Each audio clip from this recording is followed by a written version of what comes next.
So during the demolition at Joe and Richard's, I was determined to salvage a little bit of the kauri. This is the old stud work, but I can use it to make a swing. And I'm thinking about that end of the veranda that catches the afternoon sun, be the perfect spot to just sit and look out and enjoy a quiet afternoon.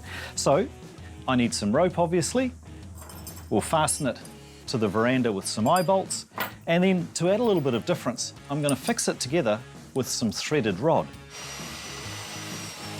I think that my threaded rod should be about 100 millimetres or 4 inches in from the end. So if I mark both sides and drill halfway through from both sides, I know I'll come out in the right place. The thing that you've got to remember too, because I want to put a washer on my threaded rod before I put the nut on, if I drill a small hole and then try and drill a bigger one through the same place, it'll simply wobble off. So the key to it is to start with the bigger one, which I'll do first, down to the depth of the nut, and then I'll drill through with a 12mm bit.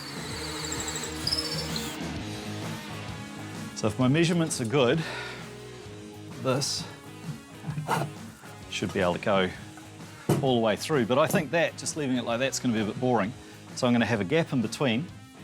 I've just got some old galvanised pipe, cut that into a couple of little spaces, put that in between, crank this up. We're almost there.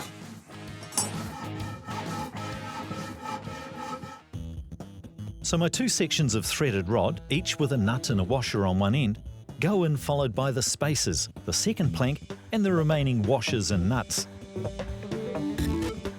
A bit of gentle adjustment and lastly, tighten the nuts.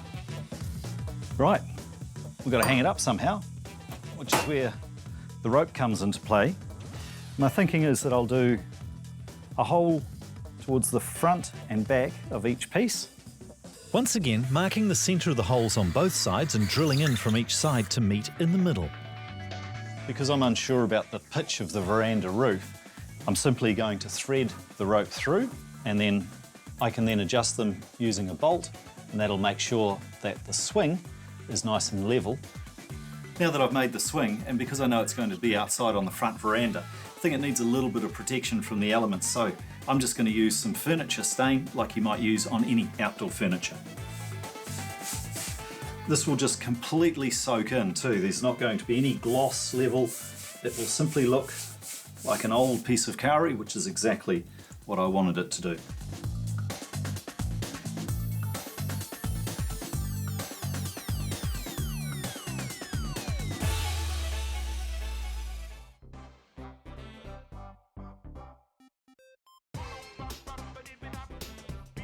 The bench, again, I think it's about having something old go with something new. The front of the house is so just beautiful, so you can sit there and just enjoy the view.